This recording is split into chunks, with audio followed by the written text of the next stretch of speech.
Start करते हैं। कल अपन ने सॉफ्टवेयर प्रोसेसेस के बारे में पढ़ा था। आज अपन उससे आगे बढ़ेंगे। अपन प्रोसेस एक्टिविटीज की बात करेंगे। तो आपको अगर फिर से वो छोटा सा डायग्राम याद आ रहा हो, तो अपन ने बात की थी कि सबसे पहले आता है सॉफ्टवेयर में फोकस। ये आपको सबसे पहले अपना फोकस चेंज करना पड़ेगा, फोकस को सेट करना पड़ेगा क्वालिटी पे और कंटिन्यूस इंप्रूवमेंट। फिर जब फोकस चेंज कर लिया तो फिर अपन ने प्रोसेस की बात की। प्रोसेस में अपन ने अलग अलग फेजेस डिस्कस की थी, और फिर अपन ने उसके अलग अलग फ्लो देखे कि किस किस फ्लो में वो स्टेप्स जो हैं, टास्क जो है वो एग्जीक्यूट की जा सकती है। अपन ने कैरेक्टरिस्टिक्स देखे थे कि प्रोसेस के कैरेक्टरिस्टिक्स क्या क्या होते हैं। और फाइनली फिर अपन ने कुछ प्रेस्क्रिप्टिव मॉडल्स देखे थे कि कौन से एग्जिस्टिंग मॉडल्स हैं, जो स्टैंडर्ड मॉडल्स हैं, जिनको अपन इजीली अपने प्रोसेसेस के फॉर्म एडेप्ट कर सकते हैं। ठीक है, आज अपन थोड़ा सा और डिटेल में जाते हैं। जो थर्ड स्टेप था अपना मेथड्स वाला, तो अपन ने डिस्कस किया था कि जैसे ही आप प्रोसेस फाइनल कर देंगे कि हम क्या प्रोसेस फॉलो करने वाले हैं, नेक्स्ट स्टेप आ जाता है कि अब उस प्रोसेस के अंदर आपको मेथड्स बनाने। मेथड्स क्या होते हैं? Methods are task basically. तो पर्टिकुलर प्रोसेस आपने डिफाइन कर दिया, पर उस प्रोसेस में क्या क्या टास्क होंगे उसकी अपन आज बात करेंगे। ठीक है, आज मेनली अपन एक्टिविटीज की बात करेंगे, और ये एक्टिविटीज से ही अपने को पता चलेगा कि ओवरऑल अपन इस कोर्स में, इस सब्जेक्ट में क्या क्या पढ़ने वाले हैं। तो स्टार्ट करते हैं। पहला टॉपिक जो कि आज का मेन टॉपिक है, software process activity.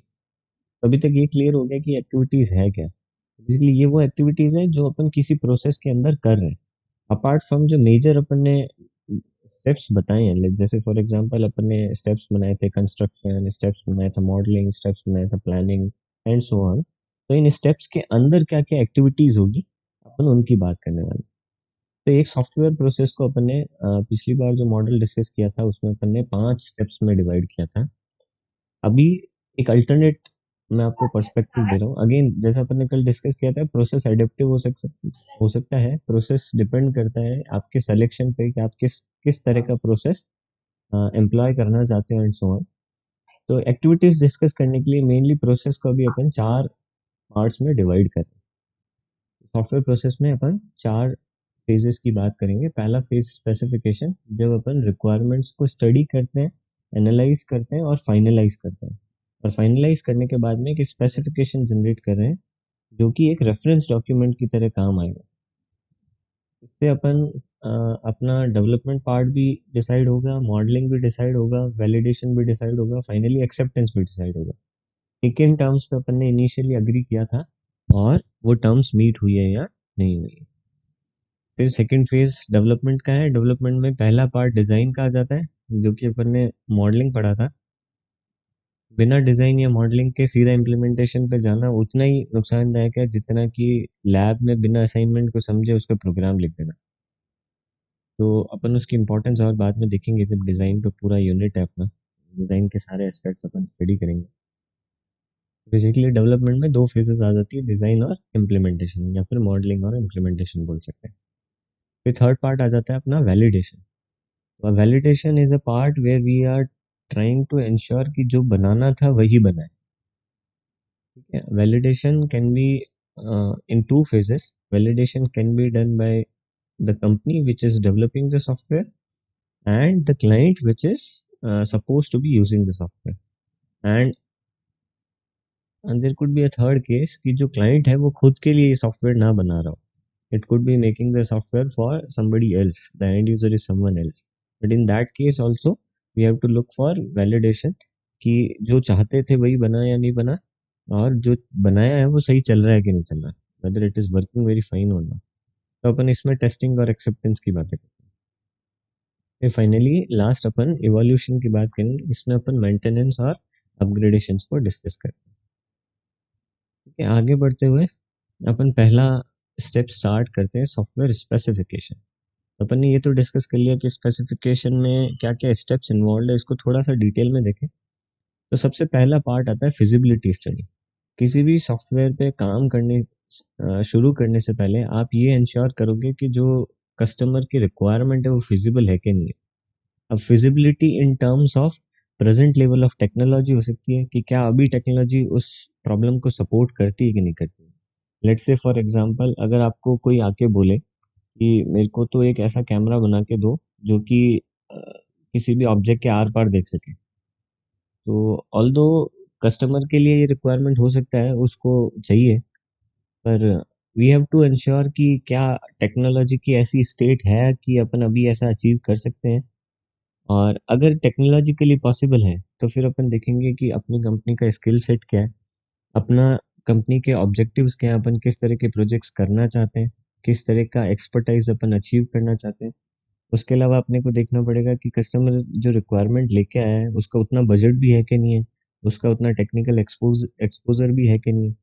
For example कोई आके बोलता है कि मेरे को तो फेसबुक जैसी वेबसाइट बनवानी है, और बोलता है कि नहीं मेरे पास पैसे तो सिर्फ 5,000 रुपये या 10,000 रुपये हैं, तो अपन फिर उसको फेसबुक बना के नहीं दे सकते।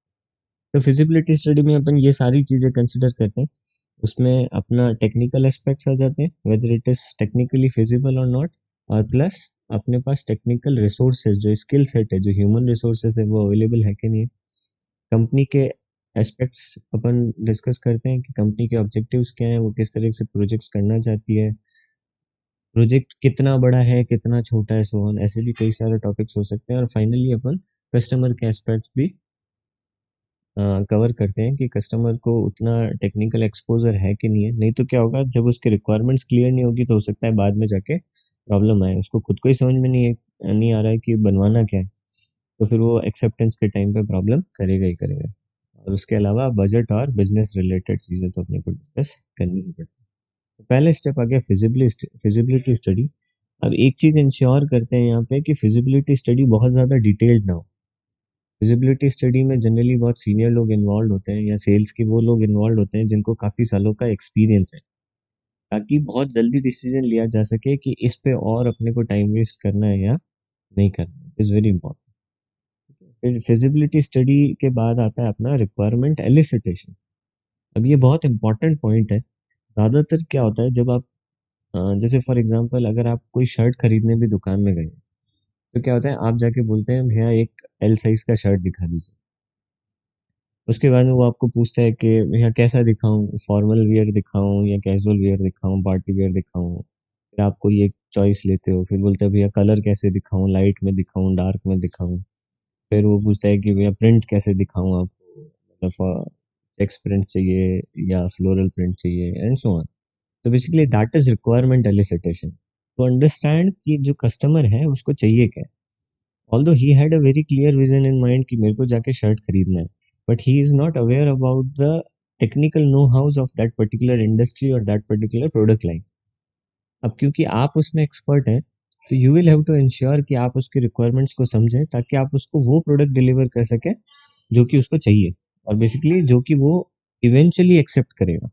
अदरवाइज ऐसा केस ना हो कि वो बाद में एक्सेप्टेंस के लिए मना कर दे। तो दिस इज रिक्वायरमेंट एलिसिटेशन, कि अगले से निकलवाना कि उसको चाहिए क्या। ठीक है, तो इन कंटेक्स्ट ऑफ सॉफ्टवेयर बात करें तो फॉर एग्जांपल अगर कोई आके आपको बोलता है कि मेरे को एक स्टूडेंट मैनेजमेंट सिस्टम बनवाना, ठीक है, वो अपन उसको बोलेंगे कि अच्छा क्या क्या होना चाहिए उसमें बताओ। तो बोलेगा उसमें मेरे स्टूडेंट्स का अकाउंट होना चाहिए, मेरे टीचर्स का अकाउंट होना चाहिए, उसमें लेट्स से स्टूडेंट्स की अटेंडेंस स्टोर हो जाए, उसमें स्टूडेंट्स की फीस का रिकॉर्ड स्टोर हो जाए, एंड सो। तो उसने कुछ दो तीन चीजें बता दी। फिर अपन उससे पूछेंगे कि अच्छा बताओ स्टूडेंट्स की क्या क्या डिटेल स्टोर करनी चाहिए। तो फिर वो बताएगा कि नाम होना चाहिए, रोल नंबर होना चाहिए, मोबाइल नंबर होना चाहिए, ईमेल एड्रेस होना चाहिए, एड्रेस होना चाहिए, एंड सो ऑन। फिर अपन उससे पूछ सकते हैं कि अच्छा रोल नंबर ऑटो जनरेट होना चाहिए या आप पहले से जनरेट करके देंगे। फिर उसके बाद ईमेल का वेरिफिकेशन होना चाहिए या नहीं होना चाहिए, क्या आपको इसमें पेरेंट की डिटेल्स भी स्टोर करवानी है, एंड सो ऑन।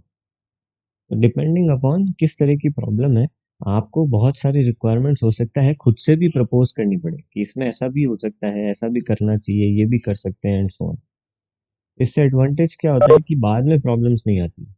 और मान के चलें कि सॉफ्टवेयर बिजनेस एक ऐसा है जिसमें ज़्यादातर customers they are not very well aware of the domain जिसमें कि वो प्रोडक्ट बनवाना चाहते हैं, और sometimes they are totally not aware about the technicalities of software development. तो दिस बिकम्स वेरी इंपॉर्टेंट, और अगर रिक्वायरमेंट एलिसिटेशन प्रॉपर नहीं होता तो it is very very sure कि फिर आपके एक्सेप्टेंस में प्रॉब्लम आएगी ही है।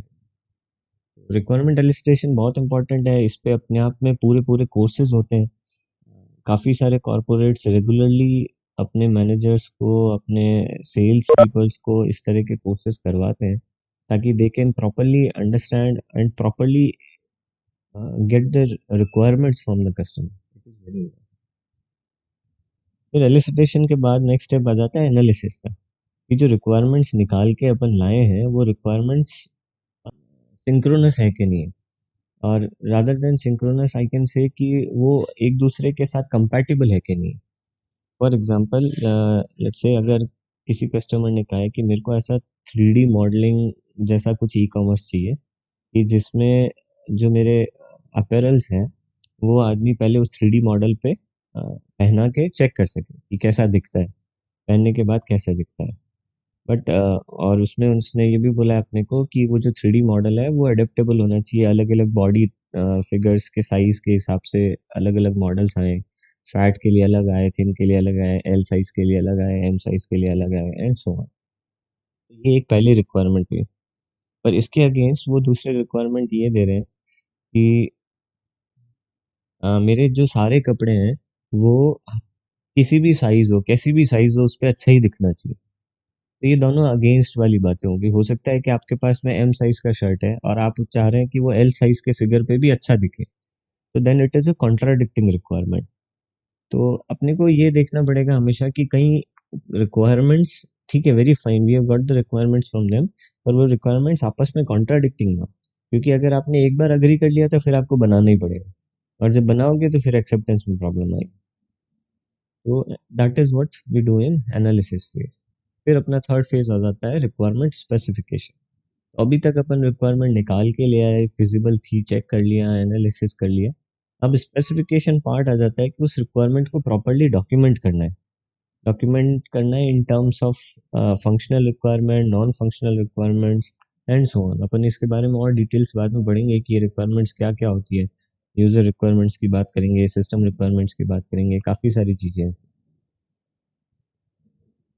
ये हो जाता है अपना थर्ड पार्ट स्पेसिफिकेशन। अपने को फॉर्मली डिफाइन करना है ताकि जिसके बेसिस पे अपन रिक्वायरमेंट्स का कॉन्ट्रैक्ट साइन कर सकें कि ठीक है आपको ये बनवाना है और हम ये बना के देंगे।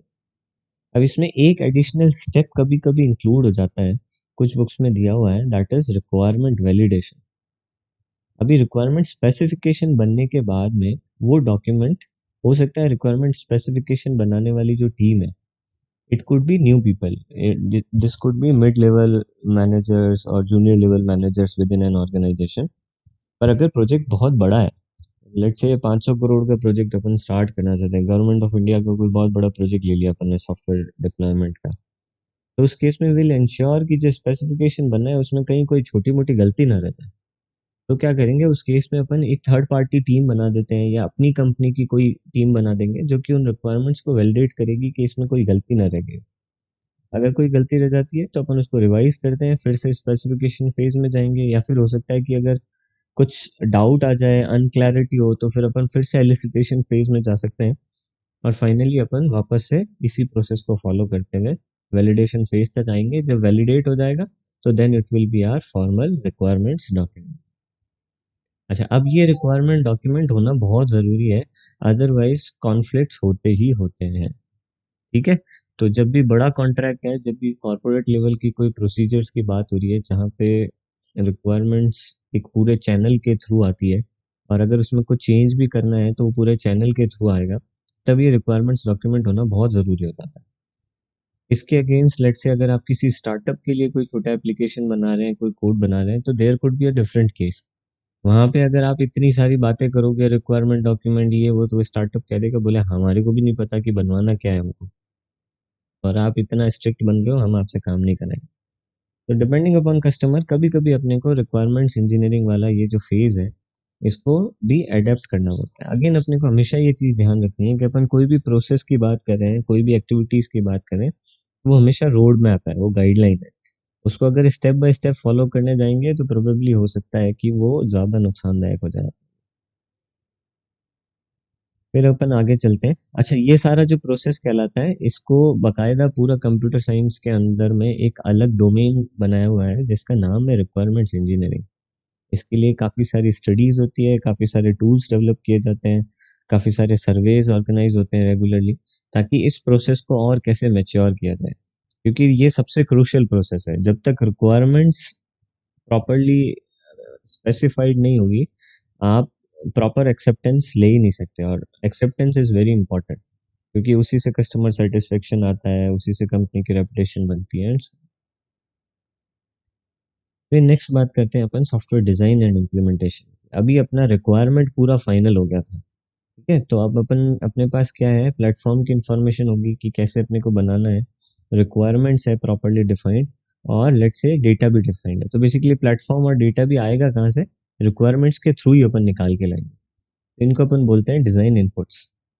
तो जब ये इनपुट्स अपने पास आ गए, तो अपन बेसिकली कुछ स्टेप्स में डिज़ाइन करते हैं कि अपना सिस्टम कैसा बनेगा। ठीक है? We try to give outline और more kind of a wireframe to our system, कि ठीक है, ये ऐसा-ऐसा कुछ नज़र आने वाला है, ऐसा कुछ दिखने वाला है।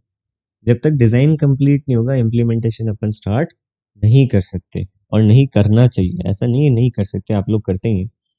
पर ऐसा नहीं है कि नहीं कर सकते, we should always go for design first, ताकि अगर कोई फ्लॉज़ हैं, उसमें अगर कोई कॉन्फ्लिक्टिंग मॉड्यूल्स हैं, कोई ऐसे मॉड्यूल्स हैं जिनको मर्ज कर सकते हैं, कोई ऐसा मॉड्यूल है जिसको रीयूज़ कर सकते हैं, कोई ऐसा फीचर है जो कि प्रैक्टिकली पॉसिबल नहीं है इन करंट सिचुएशन में ऐसा हो सकता है कि कोई प्रोग्रामर नहीं है जो उस तरह के फीचर को इम्प्लीमेंट कर सके, या कोई थर्ड पार्टी कंपनी है जिसके थ्रू ये काम आप कराते हैं, और थर्ड पार्टी कंपनी के साथ आपका कॉन्ट्रैक्ट खत्म हो गया है, and so on. So there could be many such things. तो डिज़ाइन से क्या होता है, ये सारी चीज़ें अपने को पता चल जाती है। जब डिज़ाइन की बात करते हैं, तो मेजरली 4 पार्ट्स में अपने को डिज़ाइन को कंसीडर करना पड़ता है। अपार्ट फ्रॉम दिस डिपेंड करता है, ये भी एडेप्टेबल मॉडल्स हैं। अपार्ट फ्रॉम दिस हो सकता है कि आपकी कंपनी या आप जो प्रोसेस अडॉप्ट कर रहे हैं, उसमें 4 से ज़्यादा स्टेप्स हो या 4 से कम। पर मेजरली ये 4 चीज़ें हैं जिनको अपने को डिस्कस करना होता है। पहला है आर्किटेक्चर, कि सॉफ्टवेयर कैसे ऑर्गेनाइज़ होगा। उसमें क्या-क्या मॉड्यूल्स होंगे, किस-किस मॉड्यूल में क्या-क्या फीचर्स होंगे, किस मॉड्यूल को कौन-सी टीम बनाएगी, किस मॉड्यूल के लिए कौन-सा प्लेटफ़ॉर्म यूज़ करेंगे, एंड सो ऑन। ये सारा अपन फाइनलाइज़ कर देते हैं। फिर आर्किटेक्चर में अपन कभी-कभी ये भी डिस्कस करते हैं कि अपन किस तरह का पैराडाइम यूज़ करने वाले हैं। अपन फंक्शनल प्रोग्रामिंग करेंगे, अपन ऑब्जेक्ट ओरिएंटेड करेंगे, या फिर अपन कौन से डिज़ाइन पैटर्न काम लेने वाले हैं, या फिर अपन कौन से आर्किटेक्चर काम लेने वाले हैं। जैसे for example model view controller MVC architecture लेंगे, या फिर let's say upon client server architecture काम लेंगे, एंड सो ऑन। तो अलग-अलग बहुत सारे आर्किटेक्चर के ऑप्शंस हैं, और बहुत सारे मॉड्यूल्स का सिलेक्शन है कि कैसे रिक्वायरमेंट्स को मर्ज करके अपने को मॉड्यूल्स बनाने हैं, किस मॉड्यूल को किस टीम को अलॉट करना है, एंड सो ऑन। तो ये सारी चीज़ें अपन आर्किटेक्चरल डिज़ाइन में डिस्कस करते हैं। फिर नेक्स्ट आता है इंटरफेस डिज़ाइन। अभी आपने मॉड्यूल डिफ़ाइन कर दिया और मॉड्यूल के फीचर्स डिफ़ाइन कर दिए। अब अपन बात कर रहे हैं कि वो फीचर्स जब आप इम्प्लीमेंट करेंगे, तो उनका इंटरफेस कैसा होगा? उनका interface in not in terms of कि उनका जीयूआई कैसा दिखेगा। इन टर्म्स ऑफ कि वो जो मॉड्यूल्स हैं, वो यूज़र से कैसे इंटरैक्ट करेंगे, तो वहाँ आपका जीयूआई आ जाएगा, वहाँ हो सकता है आपका कमांड लाइन इंटरफ़ेस आ जाए, वहाँ हो सकता है कि कुछ फ़ाइल रिलेटेड ऑपरेशन हो, वहाँ हो सकता है कि कोई एपीआई बेस्ड इंटरफ़ेस हो, जिसमें आपने कुछ एपीआई एक्सपोज़ की हुई है और यूज़र्स वो एपीआई यूज़ कर रहे हैं, एंड सो ऑन। तो पहला एस्पेक्ट है कि वो मॉड्यूल्स यूज़र से कैसे इंटरैक्ट कर रहे हैं, और सेकंड है कि वो मॉड्यूल्स आपस में कैसे इंटरैक्ट कर रहे हैं। तो कई सारे मॉड्यूल्स हो सकते हैं जिन उनको आपस में इंटरकनेक्ट होके काम करने की ज़रूरत पड़ रही हो। उस केस में अपने को उनका म्यूचुअल इंटरेक्शन भी डिसाइड करना होता है। इससे क्या होता है, अपने को एक और पता चल जाता है कि अपने मॉड्यूल्स के बीच में कपलिंग कितनी है। अपन बाद में पढ़ेंगे कि ये कपलिंग वर्ड क्या है, कपलिंग और कोहेज़न, ये 2 टॉपिक अपन पढ़ेंगे। तो इससे ये पता चलता है कि वो मॉड्यूल्स आपस में कितना इंटरकनेक्टेड है, और क्या उनको अपन रीयूज़ कर सकते हैं बाद में। क्योंकि जितना ज़्यादा मॉड्यूल इंटरकनेक्टेड होगा, हो सकता है कि बाद में उसकी रीयूज़ेबिलिटी उतनी कम हो। क्योंकि हो सकता है वो किसी दूसरे मॉड्यूल पे डिपेंडेंट हो, तो फिर वो रीयूज़ेबल नहीं रह जाता। सिमिलरली अपन ये चेक करना चाहते हैं कि वो कोई मॉड्यूल ऐसा तो नहीं है जो टोटली इंडिपेंडेंट है। तो वो और भी अच्छी बात है, या फिर कोई मॉड्यूल ऐसा है कि वो इंडिपेंडेंट है, और उसको अपन किसी थर्ड पार्टी प्लगइन के थ्रू या थर्ड पार्टी सॉफ्टवेयर के थ्रू फुलफ़िल कर सकते हैं, एंड सो ऑन। तो ये सारे इंटरफ़ेस में अपने को क्लैरिफ़ाई हो जाता है, जब हम किसी भी मॉड्यूल के interaction with user and interaction among each other. Discuss करते हैं, तो इसमें अपन ये सारा स्पेसिफाई कर देते हैं। अभी भी टू सम एक्सटेंट अपन ये सारी एक्टिविटीज करते हैं, but we do it more informally. तो इनफॉर्मली करने से क्या होता है, कोई प्रोसेस नहीं बन पाता। एक बार प्रोजेक्ट कर रहे थे तब ये सब काम किया, दूसरी बार नहीं किया। तो that is why we are making it a part of our process. फिर थर्ड आ जाता है कंपोनेंट डिजाइन। अभी कंपोनेंट डिजाइन में अपन डिटेल डिजाइन की बात करें तो अपन ने मॉड्यूल्स बना लिए, मॉड्यूल के फीचर्स डिफाइन कर दिए, उनके इंटरेक्शंस डिफाइन कर दिए। तो लेट्स से मेरा एक मॉड्यूल है जिसमें कि लेट्स से कैलकुलेटर है। अभी कैलकुलेटर मॉड्यूल नाम दे दिया, मैंने बता दिया कि वो उसका इंटरफेस कैसा होगा, कि वो लेट्स से उसमें एक ऐसा जीयूआई आएगा, बहुत सारे बटन्स होंगे, बटन्स पे अलग अलग अपने डिजिट्स लिखी हुई होगी, उसके अलावा कुछ बटन्स होंगे जिस पे ऑपरेटर्स होंगे एंड सो ऑन। तो अपन ने यूजर इंटरेक्शन भी डिफाइन कर दिया, और उस मॉड्यूल का दूसरों मॉड्यूल्स के साथ इंटरेक्शन भी डिफाइन कर दिया कि मॉड्यूल वैसे तो टोटली इंडिपेंडेंट है, बट अपना जो मेन सॉफ्टवेयर का जीयूआई होगा उसमें एक ऑप्शन होगा इसको स्टार्ट करने के लिए, ताकि ये इंडिपेंडेंटली रन कर सके। तो अभी ये सारा यहाँ तक का अपन काम कर चुके हैं, बट अब अपन डिटेल की बात कर रहे हैं कि लेट्स से उसमें जो ऑपरेशंस हैं वो ऑपरेशंस कौन कौन से हैं। कि उसमें सम होना चाहिए, सब्ट्रैक्ट होना चाहिए, मल्टीप्लाई होना चाहिए, डिवाइड होना चाहिए, परसेंटेज होना चाहिए। फिर लेट्स से उसमें मेमोरी का मॉड्यूल होना चाहिए। तो फिर उसमें अपन और फर्दर डिटेल में जा सकते हैं कि सम करेंगे तो क्या होगा, उसमें कॉम्प्लेक्स नंबर का सम अलाउड है कि नहीं है, उसके अंदर अपन स्क्वायर रूट्स का सम कंसीडर कर रहे हैं कि नहीं कर रहे हैं, उसमें अपन परसेंटेजेस के इंक्रीमेंट की बात कर सकते हैं कि नहीं कर सकते हैं एंड सो ऑन। तो बेसिकली और डिटेल में जा रहे हैं कि एक पर्टिकुलर मॉड्यूल के बारे में जो अपन ने बात की है उसमें और फर्दर सब मॉड्यूल्स क्या हो सकते हैं, उन सब मॉड्यूल की फंक्शनलिटीज क्या हो सकती है, और उन फंक्शनलिटीज को यूजर कैसे चाहता है। तो उसको ध्यान में रखते हुए अपन फर्दर और डिजाइन की बात करते हैं। तो अगेन ये डिजाइन जो हो रही है it could be in terms of, ये कोई एक अपना वर्बल डॉक्यूमेंटेशन हो सकता है, अपना टेक्सचुअल डॉक्यूमेंटेशन हो सकता है, या फिर किसी फॉर्मल मेथड के थ्रू हो सकता है, जो कि अपन ने मॉडलिंग डिस्कस किया था लास्ट टाइम, कि किसी इंडस्ट्री स्टैंडर्ड बेस्ड मॉडल्स के थ्रू भी अपन ये डिजाइन कंप्लीट कर सकते हैं। और फाइनली आ जाता है डेटा डिजाइन। तो डेटा डिजाइन में अपन ये डेटाबेस डिजाइन लिखा है, but I prefer to call it data design, क्योंकि जब अपन डेटा की बात करते हैं तो अपन को दो तरह के डेटा की बात करनी पड़ती है। एक वो डेटा जो कि स्टोर हो रहा है, it will retain within our system, वो अपन किसी डेटाबेस में किसी फाइल में स्टोर करते हैं। और दूसरा वो डेटा होता है जो कि ऑपरेशनल डेटा होता है, वो डेटा सिर्फ तब तक एग्जिस्ट करता है जब तक सॉफ्टवेयर चल रहा है। As soon as the software closes, वो डेटा फिर एग्जिस्ट करना बंद कर देता है। तो ऐसे बहुत सारी चीजें होती है, बहुत सारे वेरिएबल्स हैं, बहुत सारे इंटरमीडिएट डेटा स्ट्रक्चर्स होते हैं, कई सारी क्लासेस के ऑब्जेक्ट्स आप बनाते हैं, पर eventually once the software closes वो सब फिर ऑब्जेक्ट्स वो सारा डेटा अपन रिमूव कर देते हैं। सिर्फ कुछ पार्ट बचता है जो कि उसके बाद में भी स्टोर रहता है अपने सिस्टम में। तो जब डेटा डिजाइन की बात करते हैं तो अपन इन दोनों तरह के डेटा के डिजाइन को कंसिडर करते हैं कि ऐसा कौन कौन सा डेटा है जो अपने को ऑपरेशनल डेटा के फॉर्म में स्टोर रखना है, और कौन सा डेटा है जिसको अपने को परसिस्टेंटली स्टोर रखना है। तो ये मेनली चार पॉइंट्स हैं जिनके थ्रू ऑलमोस्ट ऑलमोस्ट आप सिस्टम के काफ़ी सारे एस्पेक्ट्स को मॉडल कर सकते हो। पर अपन बाद में जब डेडिकेटेड सॉफ्टवेयर डिज़ाइन की बात करेंगे तब अपन डिस्कस करेंगे कि डिज़ाइन में और क्या क्या पार्ट्स हो सकते हैं। फाइनली अपना ये जो डिज़ाइन का पूरा अपन ने डिस्कशन किया, सारे अलग अलग छोटे छोटे लेवल पे, डेटा लेवल पे, आर्किटेक्चर लेवल पे डिज़ाइंस की, इन सब को मर्ज करके अपन कुछ डॉक्यूमेंटेशन तैयार करते हैं, जैसे कि system architecture, database specification, interface specification, component specification and so on. अब इन स्पेसिफिकेशंस का स्ट्रक्चर कैसा होगा, इनके टेम्पलेट्स कैसे होंगे, इनके लिए अपन कौन सी मॉडलिंग लैंग्वेज यूज करने वाले हैं, किस तरह इनको अपन डॉक्यूमेंट करेंगे एंड सो ऑन, ये सारी चीज़ें डिपेंड करती है आपके ऑर्गेनाइजेशन के स्टैंडर्ड्स पे, वो कौन से स्टैंडर्ड फॉलो करते हैं, वो किस तरह से इन टास्क को इम्प्लीमेंट करना चाहते हैं so on. But in some form we are trying to document all these four aspects of our software. ठीक है, अभी दो छोटे छोटे क्वेश्चन अपन डिस्कस करते हैं कि what is model driven development. ये एक टर्म है जो कि काफी फेमस हुई थी।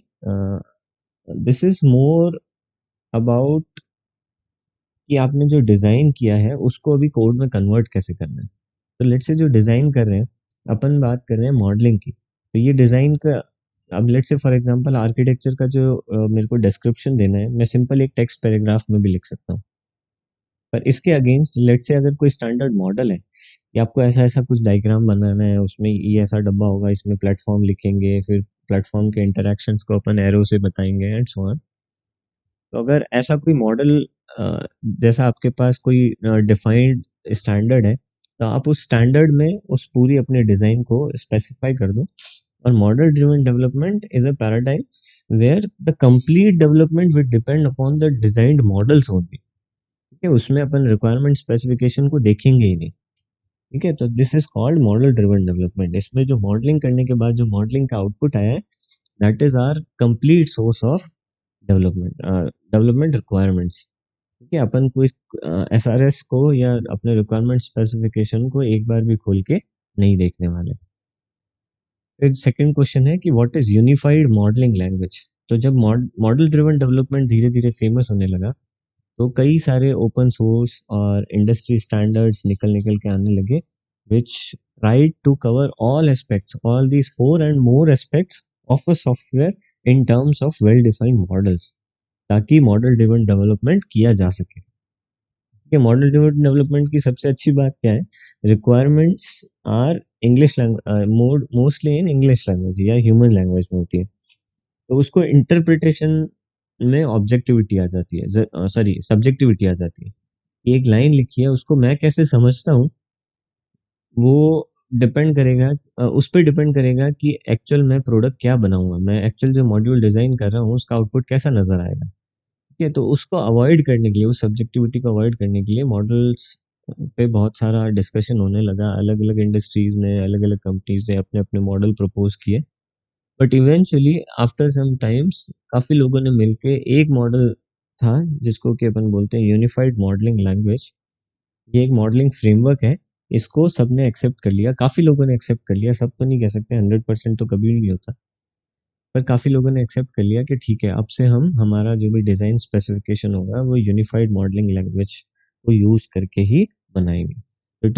It is actually told to be a language, but it is rather a framework, rather a like a supporting documentation, जिसकी हेल्प से आप ऐसे मॉडल तैयार कर सके जिनके बेसिस पे फिर मॉडल ड्रिवन डेवलपमेंट किया जा सके without need of going through the software requirements again.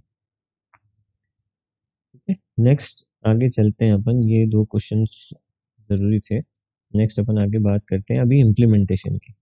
All the implementation अपन अभी बहुत ज़्यादा डिस्कस नहीं करेंगे, और इम्प्लीमेंटेशन के बारे में आप हर सेमेस्टर में पढ़ते हो। आप जब लैंग्वेजेस सीख रहे हो तो इम्प्लीमेंटेशन के बारे में पढ़ रहे हो। आप जब लेट्स से प्रोजेक्ट्स करते हो तब इम्प्लीमेंटेशन के बारे में पढ़ते हो एंड सो ऑन। पर फिर भी इम्प्लीमेंटेशन पे अपन बाद में और डिस्कस करेंगे। पर अभी कुछ एक छोटी सी चीज़ जो यहाँ नोट करने की है, वो ये है कि प्रोग्रामिंग या implementation it is a personal activity, and it always depends upon the programmer कि वो किस तरह से कंपोनेंट्स को चूज करेगा बनाने के लिए, किस तरह से वो कोड को लिखता है, किस तरह से वो कमेंट्स लिखेगा, किस तरह से उस कोड को डॉक्यूमेंट करेगा, क्या उसके जीयूआई प्रेफरेंसेस हैं, कौन सा मॉडल, कौन सा फ्रेमवर्क वो यूज़ करता है, कौन सी लाइब्रेरीज वो यूज़ करना चाहता है एंड सो। तो on the basis of that उसकी पर्सनल परसेप्शन बहुत ज़्यादा इंपॉर्टेंट हो जाता है जब अपन इम्प्लीमेंटेशन को डिस्कस करते हैं। बट स्टिल अपन कोशिश करते हैं कि इसमें भी कुछ कुछ स्टैंडर्ड्स बन जाए, ताकि कंपनी पॉलिसीज के अगेंस्ट ना चले जाए। फॉर एग्जांपल लेट्स से अगर अपनी कंपनी की किसी दूसरी कंपनी से नहीं बनती है, they are rivals of each other, तो अपन कोशिश करेंगे कि उस थर्ड पार्टी के कोई भी प्लगइन्स अपन यूज ना करें अपने प्रोडक्ट्स में। बिकॉज ऐसा हो सकता है कि जैसे ही उनको पता चले कि अपन ने यूज किया है, तो वो लाइसेंस फीस बढ़ा दें, या अपना कॉपीराइट क्लेम चेंज कर दें, टर्म्स ऑफ सर्विस चेंज कर दें and so on, there could be many. तो डिपेंडिंग अपॉन द कंटेक्स्ट, हो सकता है कि इम्प्लीमेंटेशन से रिलेटेड भी काफी सारे रूल्स या स्टैंडर्ड्स अपने को डिफाइन करने पड़े। नेक्स्ट अपन बात करते हैं सॉफ्टवेयर वैलिडेशन। तो अभी सॉफ्टवेयर अपन ने डिजाइन कर लिया, उसके चारों एस्पेक्ट्स डिस्कस किए, फिर अपन बात कर रहे हैं, अपन ने सॉफ्टवेयर को बना भी दिया, इम्प्लीमेंट भी कर दिया, फाइनली आ जाता है उसका वेरिफिकेशन एंड वैलिडेशन। तो ये इसको जनरली वी एंड वी के नाम से जानते हैं। वी एंड वी रिपोर्ट होती है, काफ़ी सारी कंपनीज हैं इंडिया में जो कि सिर्फ वेरिफिकेशन एंड वैलिडेशन का काम करती है। ठीक है, वो डेवलपमेंट करते ही नहीं। उनका काम है आप हमारे को लाके अपनी रिक्वायरमेंट्स दो, आप लाके आपने जो सॉफ्टवेयर बनाया वो दो, और हम उसका वेरिफिकेशन वैलिडेशन करके आपको V&V रिपोर्ट दे देंगे। तो ये बहुत फेमस टर्म है। और जब भी आप किसी बड़े प्रोजेक्ट को एग्जीक्यूट करते हैं जहाँ बहुत सारा पैसा इन्वॉल्व है या कई सारे सालों की मेहनत इन्वॉल्व है, जनरली कस्टमर आपसे ये रिक्वायरमेंट रखता है कि आपको फाइनली लास्ट में एक V&V रिपोर्ट मुझे देनी होगी। अब वो V&V रिपोर्ट हो सकता है कस्टमर को आप पे भरोसा है तो वो आपसे ही मांग ले कि आप खुद ही बना के दे दें, या फिर वो कह सकता है कि नहीं मैं तो थर्ड पार्टी से वेरिफिकेशन वैलिडेशन कराऊंगा उसके बाद ही पेमेंट करूंगा। तब बात करते हैं कि वेरिफिकेशन वैलिडेशन है क्या। तो verification is mainly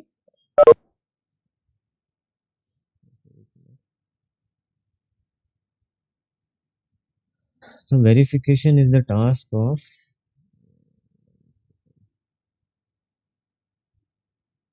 verification is to ensure कि जो मांगा था वही मिला है। It is as per requirement.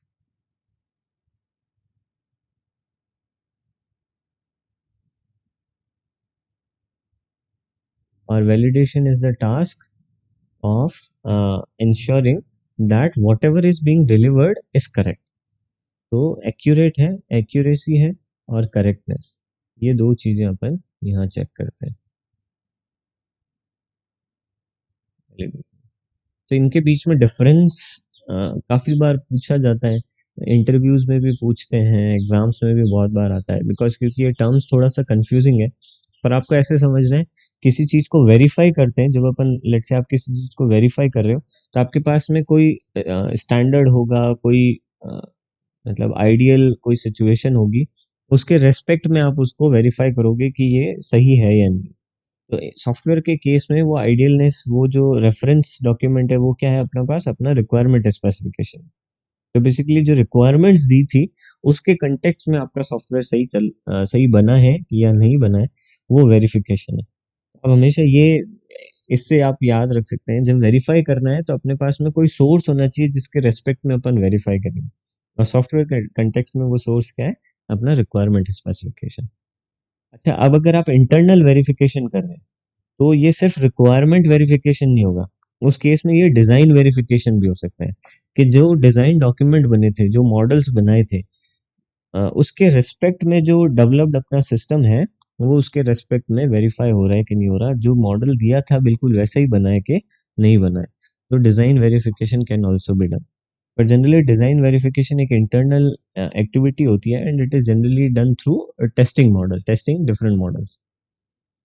इसके अगेंस्ट वैलिडेशन जो है that is more about the accuracy correctness of your modules, accuracy and correctness in terms of functional requirements, non functional requirements. अपन बाद में बात करेंगे कि ये फंक्शनल नॉन फंक्शनल क्या है, और अलग अलग रिक्वायरमेंट्स की डिटेल में जाएंगे। और जो बना के दिया है वो ठीक है, जैसा चाहते थे वैसा बना है, पर अब सही चल भी रहा है कि नहीं चल रहा वो चेक करना है, तो दैट इज वैलिडेशन। ठीक है। अब अपन जब V&V की बात करते हैं तो मेजरली अपने को तीन चीजों का ध्यान देना होता है। पहला, डेवलपमेंट टेस्टिंग, कि जो अपन बना रहे हैं उसको अपन साथ साथ टेस्ट करते जाएं। तो इसके लिए अपन यूनिट टेस्टिंग परफॉर्म करते हैं, कंपोनेंट टेस्टिंग करते हैं, और ये टेस्टिंग कौन परफॉर्म करता है, जो डेवलपर्स हैं वो परफॉर्म करते हैं। ठीक है, अपन बाद में और डिटेल में डिस्कस करेंगे कि ये क्या क्या होता है, यूनिट क्या है, कंपोनेंट क्या है एंड सो ऑन। पर अभी ये समझ लो कि ये वो टेस्टिंग है जो डेवलपर्स खुद कर रहे हैं, they are doing it at within their development phase only, कोई थर्ड पर्सन अभी तक इन्वॉल्व नहीं है। इसके अगेंस्ट दूसरा अपने पास ऑप्शन है सिस्टम टेस्टिंग। अब क्या हो रहा है, हो सकता है कि जो आपका सॉफ्टवेयर प्रोजेक्ट है वो अलग अलग मॉड्यूल्स में डिवाइडेड है, और अलग अलग मॉड्यूल्स अलग अलग टीम्स को दिए हुए हैं। ठीक है, और अलग विद इन टीम ऑल्सो अलग अलग लोगों को अलग अलग सब मॉड्यूल्स, अलग अलग कंपोनेंट्स बनाने के लिए दिए हुए हो सकते हैं। तो अब क्या होगा, जब सब अपना अपना काम कर लेंगे, सब अपने अपने लेवल पे टेस्टिंग कर देंगे, तो क्या होगा, उस सॉफ्टवेयर को अपन फिर इंटीग्रेट करेंगे। अब वो सॉफ्टवेयर के छोटे छोटे मॉड्यूल सब मिलके कंप्लीट सॉफ्टवेयर सिस्टम को बनाएंगे। अब ये जो बन के सिस्टम तैयार हुआ है, इसका अपने को इंटीग्रेशन के बाद चेक करना है कि अब ये सही बना है कि नहीं बना है। तो इसको अपन इंटीग्रेशन टेस्टिंग भी बोलते हैं। इसके अलावा इसमें ये सारी टर्मिनोलॉजीज आती है, white box testing, black box testing, functional testing, non functional testing, regression testing and so on. तो ये सब अपन बाद में जब टेस्टिंग वाले चैप्टर पाएंगे तब डिस्कस करेंगे कि ये सब क्या होता है। ठीक है, फिर अपन बात करते हैं एक्सेप्टेंस टेस्टिंग। अब जब अपन अपने लेवल पे, डेवलपर लेवल पे टेस्टिंग हो गई, अब कंपनी लेवल पे, सॉफ्टवेयर लेवल पे टेस्टिंग हो गई, जो सॉफ्टवेयर से जो चाहते थे वो बन गया। अब अपन चेक करना चाहते हैं कि कस्टमर उसको एक्सेप्ट कर रहा है कि नहीं कर रहा। ठीक है, तो there could be two cases. या तो कस्टमर ऐसी रिक्वायरमेंट रख दे कि पहले मैं एक्सेप्टेंस टेस्टिंग करूंगा, एक्सेप्टेंस रिपोर्ट जब मेरे को मिलेगी सफिशिएंट, मैं सेटिस्फाई होऊंगा, तब मैं आपको पेमेंट करूंगा, या तब जो भी कॉन्ट्रैक्ट है वो फाइनलाइज होगा। और इसके अगेंस्ट दूसरा हो सकता है कि लेट्स से अगर आप अपना ही कोई प्रोडक्ट प्रपोज कर रहे हैं, आप कोई कंज्यूमर ग्रेड प्रोडक्ट बना रहे हैं, जैसे कि फॉर एग्जांपल आप पावर पॉइंट बना रहे हैं, माइक्रोसॉफ्ट पावर पॉइंट बना रहे हैं, तो उस केस में यहाँ कस्टमर कोई और नहीं है, कोई तीसरा बंदा नहीं है, जो एंड यूजर है वही कस्टमर है। तो उस केस में अपने को फिर एंड यूजर का फीडबैक डायरेक्टली लेना पड़ता है कि whether the software you have developed is being used by your and users और नॉट। उनको क्या पसंद आ रहा है, उनको क्या खराब लग रहा है, उनको क्या प्रॉब्लम आ रही है, कोई सिक्योरिटी बग्स है, कोई फंक्शनल बग्स है, एंड सो ऑन। तो एक्सेप्टेंस टेस्टिंग दो तरह की हो सकती है, या तो कस्टमर जिसने सॉफ्टवेयर बनवाया है वो एक्सेप्टेंस टेस्टिंग कर सकता है, या फिर आप एक्सेप्टेंस टेस्टिंग एंड यूजर के थ्रू भी करवा सकते हैं। तो जब अपन एक्सेप्टेंस की बात करते हैं तो अपन दो चीजों की बात करेंगे, अल्फा टेस्टिंग और बीटा टेस्टिंग, अपन बाद में डिस्कस करेंगे कि वो होता क्या है। ठीक है, अब जब अपन ने ये सारा वैलिडेशन डिस्कस किया तो एक बार ये छोटा सा फ्लो देख लेते हैं। तो देखो क्या हो रहा है, इनिशियली अपन ने रिक्वायरमेंट स्पेसिफिकेशन बनाया, रिक्वायरमेंट स्पेसिफिकेशन के बेसिस पे अपन ने एक सिस्टम स्पेसिफिकेशन बना दिया कि अपन पूरे सिस्टम से चाहते क्या है। तो बेसिकली रिक्वायरमेंट्स छोटे छोटे छोटे छोटे आइटम्स हो गए, उनको अपन ने मिक्स करके बना दिया कि एक पूरा सिस्टम होगा, उसमें ये सारे फीचर्स होंगे, ये सारे मॉड्यूल्स होंगे। फिर अपन डिजाइन में चले गए, अपन ने मॉड्यूल्स को आइडेंटिफाई किया, उनके कंपोनेंट्स को आइडेंटिफाई किया, इंटरफेस को किया, डेटा को किया, अपना सारा सिस्टम डिजाइन हो गया। उसके बाद में अगर अब जरूरत पड़े तो अपन और फर्दर डिटेल डिजाइन में जा सकते हैं, जब अपन इंडिविजुअल कंपोनेंट्स के भी सब कंपोनेंट्स को डिजाइन कर सकते हैं। और फाइनली क्या होता है, अपन उसका मॉड्यूल्स का कोड लिख देते हैं और अपन उनकी यूनिट टेस्टिंग करते हैं। ठीक है, अब जो रिक्वायरमेंट थी अपनी, जो रिक्वायरमेंट थी, जो सिस्टम स्पेसिफिकेशन था, इससे बनेगा अपना एक्सेप्टेंस टेस्ट प्लान। क्योंकि इन्हीं के बेसिस पे पता चलेगा कि जो सिस्टम बना है वो एक्सेप्टेबल है या नहीं है। फिर सिस्टम स्पेसिफिकेशन और डिजाइन के बेसिस पे बनेगा अपना सिस्टम इंटीग्रेशन टेस्ट प्लान, कि जो छोटे छोटे मॉड्यूल्स को सबको इंटीग्रेट करने के बाद में सिस्टम प्रॉपरली काम कर रहा है या नहीं कर रहा है। और डिटेल डिजाइन और सिस्टम डिजाइन के बेसिस पे बन सकता है एक subsystem integration test plan या component integration test plan and so on, जिसमें अपन पूरे सिस्टम को एक साथ इंटीग्रेट नहीं कर रहे, कुछ छोटे छोटे मॉड्यूल्स को इंटीग्रेट किया है, और बाद में जब पूरा इंटीग्रेट होगा तो फिर अपन इसकी बात करेंगे। तो बेसिकली क्या होता है, अब ये सारे टेस्ट प्लान बन गए, इन टेस्ट प्लान्स को एग्जीक्यूट कहाँ करते हैं अपन, टेस्टिंग फेज में। तो जैसे ही अपना यूनिट टेस्टिंग हो गई, यूनिट टेस्टिंग के लिए अपन कोई प्लान क्यों नहीं कर रहे, क्योंकि यूनिट टेस्टिंग उस पर्टिकुलर फीचर के, उस पर्टिकुलर मॉड्यूल के या सब मॉड्यूल के या सब कंपोनेंट की जो रिक्वायरमेंट्स है उसके अगेंस्ट डायरेक्टली चेक होगा। यानी अगर मैंने दो इंटीजर को सम करने के लिए एक फंक्शन लिखा है, तो उसके यूनिट टेस्ट के लिए कोई प्लान करने की जरूरत नहीं है, सीधी सी बात है, दो इंटीजर दो, आउटपुट चेक करो। तो बेसिकली जो यूनिट, अपन किसी यूनिट की जब बात करते हैं तो वो एक बहुत छोटा कोड होता है, and it should be very very clear to the developer itself. तो उसके लिए किसी एक्सटर्नल प्लान की जरूरत नहीं है, वो खुद ही यूनिट टेस्ट लिखे और खुद ही चेक करे। अब जब यूनिट टेस्ट हो जाएगा तो फिर अपन सब सिस्टम इंटीग्रेशन टेस्ट करेंगे। इंटीग्रेशन के बाद में फिर सारे सब सिस्टम सब कंपोनेंट्स अपन इंटीग्रेट करके फिर अपन सिस्टम इंटीग्रेशन टेस्ट की बात करेंगे। और फिर फाइनली अपन एक्सेप्टेंस टेस्ट की बात करेंगे। जब सारे टेस्ट हो जाएंगे तो फिर अपन मॉड्यूल को कस्टमर को सप्लाई कर सकते हैं। अभी तक कोई क्वेश्चन है, अभी तक अपन ने जो डिस्कस किया इससे रिलेटेड? चलो ठीक है, फिर आगे बढ़ते हैं। फिर अपन बात करेंगे सॉफ्टवेयर इवोल्यूशन की। ठीक है, सॉफ्टवेयर बनाना था, उसको रिक्वायरमेंट समझा, डिजाइन किया, इम्प्लीमेंट किया, टेस्टिंग किया, बना दिया, दे दिया। अब उसके बाद में नेक्स्ट अपन बात करना चाहते हैं डिप्लॉयमेंट एंड मेंटेनेंस की, कि अब बना के दे दिया है तो कस्टमर उसको काम भी ले सके, उसके बारे में अपने को सोचना है, उसके उसको सपोर्ट सर्विस प्रोवाइड करनी है, उसको इंस्टॉलेशन सपोर्ट प्रोवाइड करना है, ट्यूटोरियल्स बना के यूट्यूब पे अपलोड करने हैं, एंड सो ऑन। या फिर अगर अलग अलग सिस्टम के लिए अलग अलग वर्जन है, विंडोज़ के लिए अलग वर्जन है, विंडोज़ में 32 बिट के लिए अलग है, 64 बिट के लिए अलग है, एंड सो ऑन। तो आपको वो सारा इंश्योर करना है कि यूज़र उसको डिप्लॉय कर पाए। या फिर कोई सर्वर बेस्ड सिस्टम है तो हो सकता है कि वहाँ का जो टेक्निकल स्टाफ है उसको ट्रेनिंग देनी पड़े, एंड सो ऑन। तो ये सब डिप्लॉयमेंट में आता है। और फिर आ जाता है मेंटेनेंस। मेंटेनेंस में अपन इंश्योर करते हैं कि कोई बग आ रही है, कोई सिक्योरिटी एरर आ रही है, तो उसको अपन इवेंचुअली रिमूव करें। तो डिप्लॉयमेंट एंड मेंटेनेंस में सबसे इंपॉर्टेंट क्या हो जाता है, debugging and feedback. Debugging word आपको पता है, अपन बाद में और डिटेल में डिस्कस करेंगे डिबगिंग के क्या क्या एस्पेक्ट्स होते हैं। पर डिबगिंग इज मेनली कोई भी अगर एरर या प्रॉब्लम अपने सिस्टम में आ रही है तो उसको रिमूव करना है, वी कॉल इट डिबगिंग। और फीडबैक अपने को कंज्यूमर से कंटिन्यूअसली लेते रहना है टू एंश्योर कि डिबगिंग प्रॉपर्ली हो रही है और सॉफ्टवेयर जो है वो मेंटेन्ड है, it is being used, it is still usable to the user. ठीक है। फिर इसमें सेकंड एस्पेक्ट आ जाता है चेंज मैनेजमेंट का। अगर कोई चेंजेस प्रपोज किए जाते हैं, now these changes R post delivery. ठीक है, अपन डिलीवर कर चुके हैं ऑलरेडी, डिप्लॉय कर चुके हैं और अपन ऑलरेडी एक मेंटेनेंस फेज में हैं, तब अपन बात कर रहे हैं चेंज मैनेजमेंट की। तो अब चेंजेस कभी भी आ सकते हैं, कोई भी प्रपोज कर सकता है। तो अपने को एक चैनल बनाना पड़ेगा कि उन चेंजेस को अपन कैसे कंसिडर करेंगे या उन चेंजेस को कैसे अपन इनकॉर्पोरेट करेंगे एंड सो ऑन। तो इसमें अपने को अवॉइड एंड कंट्रोल स्ट्रेटेजीज बनानी पड़ती है।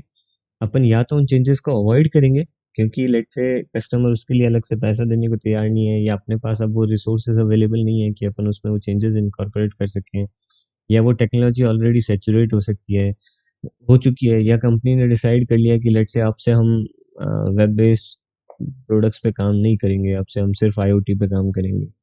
There could be many cases जिनकी वजह से अपन इनको अवॉइड करें। या फिर दूसरा हो सकता है कि कंट्रोल स्ट्रेटेजी हो, कि अपन कोशिश करें कि उनको कंट्रोल करें, बहुत फ्रीक्वेंट चेंजेस ना हो। अगर फ्रीक्वेंट चेंजेस होंगे तो क्या होगा, आपको कॉस्ट में नुकसान होगा, या फिर सिस्टम जो है वो ऐसा कहें कि अनस्टेबल हो जाएगा।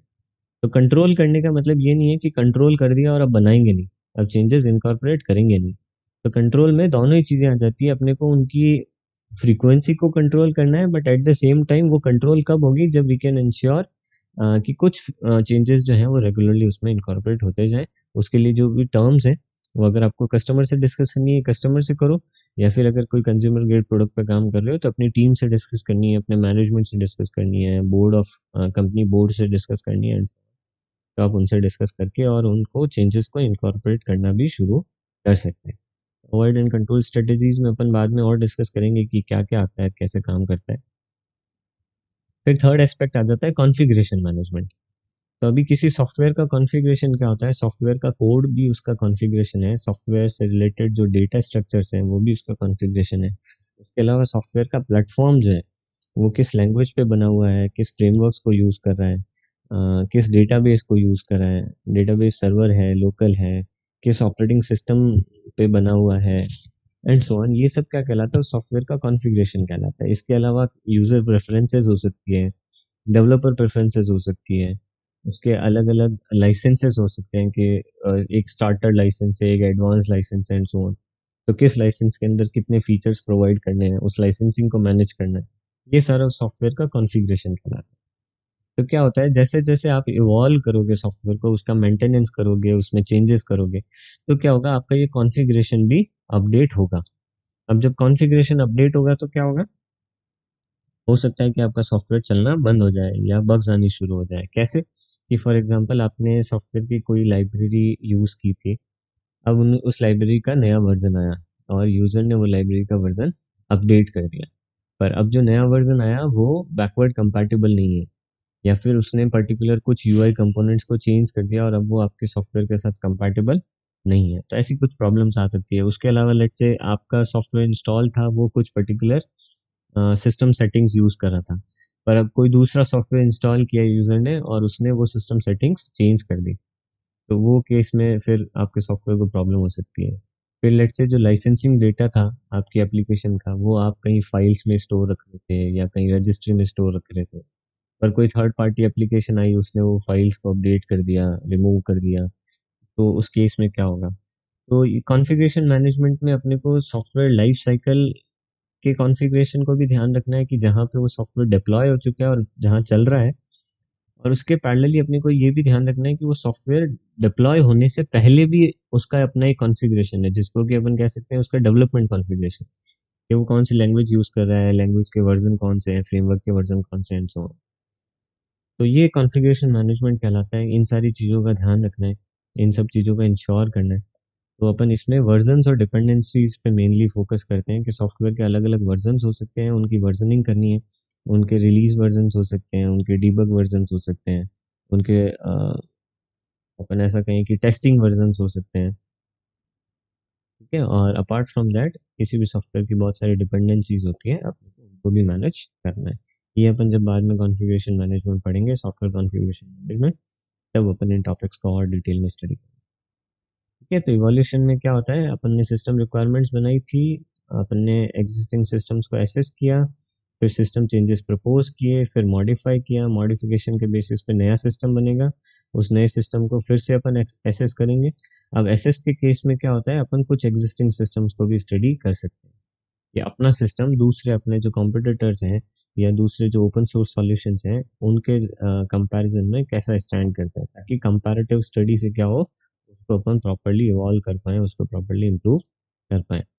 और एक ये आप ब्रांच देख रहे हैं, ये सीधा मॉडिफिकेशन से वापस सिस्टम रिक्वायरमेंट पे जा रही है, तो that could also be the case कि आपने मॉडिफाई कर दिया, मॉडिफाई करने के बाद में फिर से रिक्वायरमेंट्स अपने को डिफाइन करनी पड़ रही है, क्योंकि वहाँ पे अपन ने आइडेंटिफाई किया कि ठीक है, अब ये जब चेंज किया तो इसके बाद में ये पॉसिबिलिटीज और हो सकती है, या ये डाउट्स आ गए हैं, या ये इनकम्पैटिबिलिटी हो रही है, अब क्या करना है।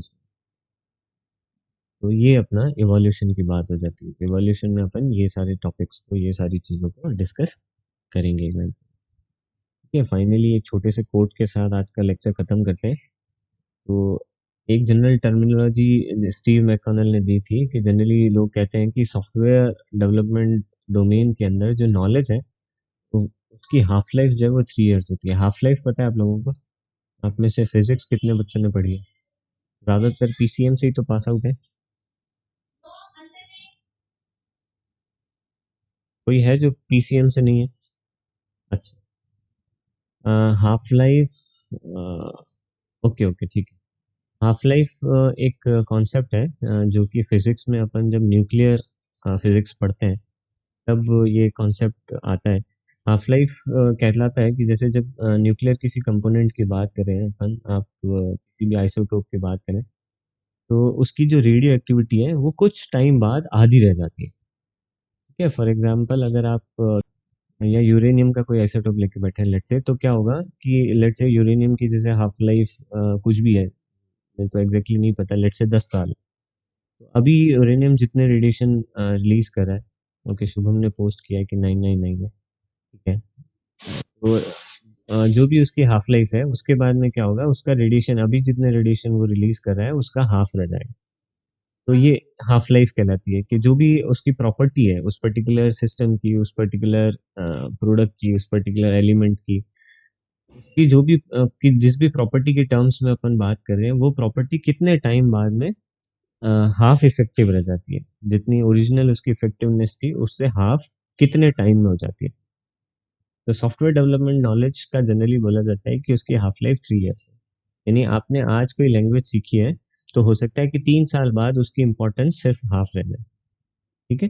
तो that's why we call it a 3 year half life. अब ये बहुत पुराना स्टेटमेंट है, अभी ऐसा नहीं है। अभी थोड़ा सा कुछ पर्टिकुलर डोमेन्स की बात करें, या कुछ पर्टिकुलर फ्रेमवर्क्स की बात करें, या कुछ पर्टिकुलर नॉलेजेस की बात करें, तो हो सकता है हाफ लाइफ थोड़ी ज़्यादा, पर एवरेज अपन बात कर सकते हैं कि it is 3 year, and that is true even today also. तो स्टीव मैकनेल का कहना है, but there is another kind of software development knowledge, a kind that I think of as software engineering principles that does not have a 3 year half life.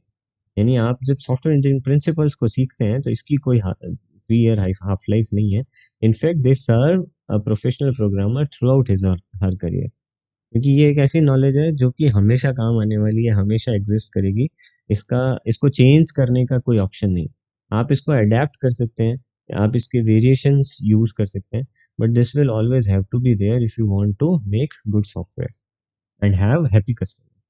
Again, good software के साथ साथ we are also concern about happy customer, ये mission है। ठीक है, तो इस अच्छे से कोड के साथ अपन आज का लेक्चर फिनिश करते हैं।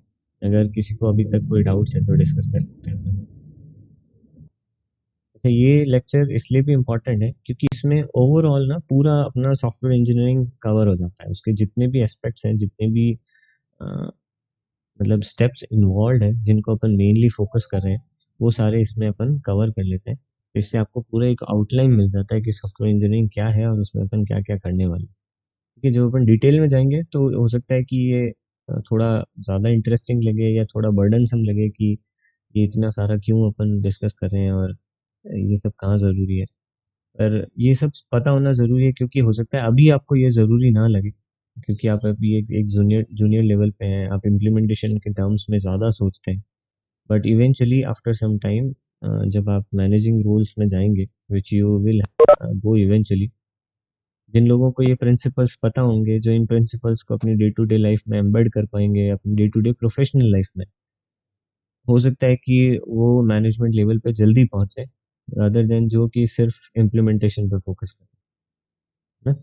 तो अगेन जैसे जब आप घर बनाते हैं, तो जो समझदार कारीगर होता है, आप अगली बार उसको अगर कोई नया काम कराना है, तो हो सकता है आप उसको कॉन्ट्रैक्ट दे दें, उसको ठेकेदार बना दें। क्यों? क्योंकि उसको चीज़ें समझ में आती है, वो मैनेजमेंट की भी बातें करता है, प्रिंसिपल्स की बात करता है। उसको पता है कि कैसे फ़ायदा होगा, कैसे नुकसान होगा, कैसे घर मजबूत बनेगा एंड सो ऑन। भले ही वो कर काम एक कारीगर कर रहा है, हो सकता है वो मज़दूर हो, पर उसको ये सारी चीज़ें पता है। वो अभी क्या काम कर रहा है, वो उससे ज़्यादा इम्पोर्टेंट होता है कि उसको किन चीज़ों की नॉलेज है। अगर आप सॉफ्टवेयर इंजीनियरिंग प्रिंसिपल्स को डेमोंस्ट्रेट करते हैं इन योर प्रोफेशनल लाइफ, तो हो सकता है कि इवेंचुअली आपके ग्रोथ के चांसेस ज़्यादा हों। इसलिए ये सॉफ्टवेयर इंजीनियरिंग बहुत इम्पोर्टेंट है। अभी आपको रिलेवेंट नहीं लग रहा है, but it is very relevant from a management perspective.